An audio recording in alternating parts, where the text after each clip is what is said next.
I want to show you what a Buchner funnel looks like. It's got two pieces. This goes on top, and this is where the filter paper goes. This goes into a filtering flask. This is a filtering flask. See, it has a side arm.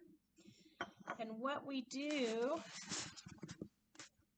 is we have a side arm here on the sink, and we run water straight down into the sink. That provides suction from this side, and we hook that up to the funnel so we can remove liquid faster than just an ordinary filter. The cleanliness of the flask doesn't matter in this experiment. If it did matter, I would definitely get a cleaner flask.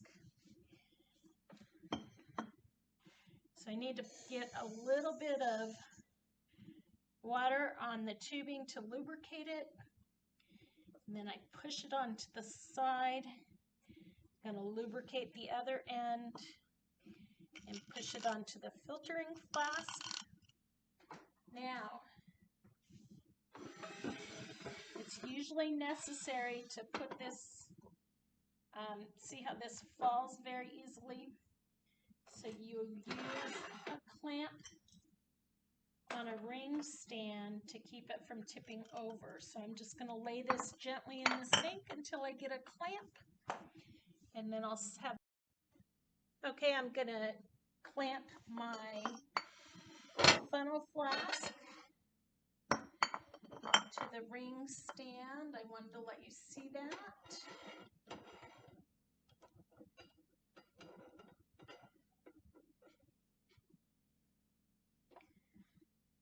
Okay, so I want to turn it so it's flat.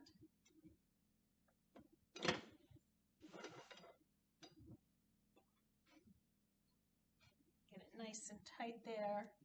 I want to move this back a little bit so the flask can sit pretty steady. I'm going to need to move it down a little bit more. Then I'm going to open up the arms. See, I almost lost that flask. And put this in here. Lower it just a little bit more.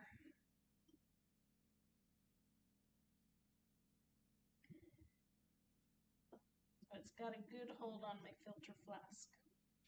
So here's the Buchner funnel, and the filter paper that I weighed goes right in here, covers the bottom. Oops, and I don't have a Buchner funnel that fits that flask, so I need to get one with a bigger cork in it. So let's try this one. And that one fits just fine. I want to push it in pretty tight. And then the other thing we need is a receiving flask for the water, because if you don't put a flask under here, the water just sprays everywhere. And I don't want water spraying on my nice new computer. So I'm going to go get that.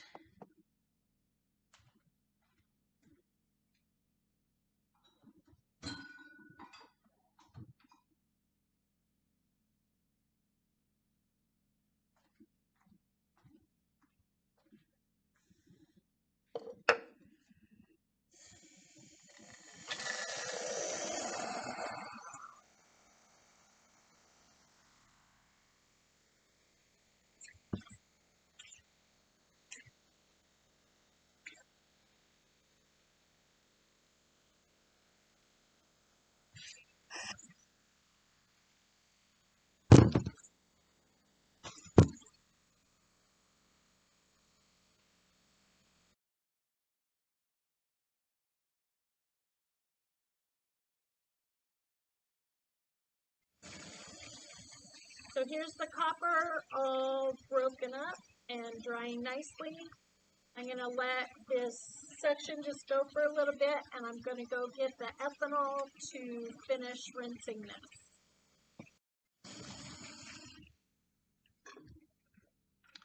Okay, so let me get my face in there a little bit. Now we're done with drying the copper, well, with getting most of the water off the copper. So now what we're going to do is we're going to take some ethyl alcohol or ethanol, and I'm going to put some in there, and we're just going to let it sit with the copper for about a minute with the suction off, and then I'll turn the suction back on and we'll pull all the ethanol off, and then we'll put, I don't have a warming oven or a heat lamp to dry the copper, so I'm going to put the copper into a dehydrator, and I'll show you that to make sure we get all the water off, and then I'll be weighing the copper. And in the meantime, I'll go do another lab that I need to do. So here's the ethanol going in. It just says approximately 10 milliliters. I'm just going to put in enough to kind of cover it. Let it sit for 1 minute, so I'm checking the clock. And I'm just scraping a little bit of copper off the sides of the Buchner funnel to make sure we get them all onto the filter paper. And I'm stirring it up a little bit because I want to measure as much copper as I can. So I'm going to let that sit for a minute, and then I'll be back.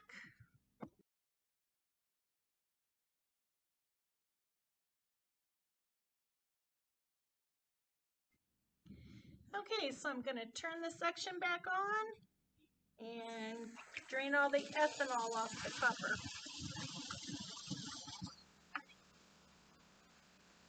And the watch glass is where the copper is going to go to dry. And so I've labeled that with the date, what the substance is, and with my initials, so that it could be disposed of properly if something happens to me and I don't take care of it. So I'm just going to let this sit for a few minutes and dry, and then I'll come back and we'll scrape it onto the watch glass.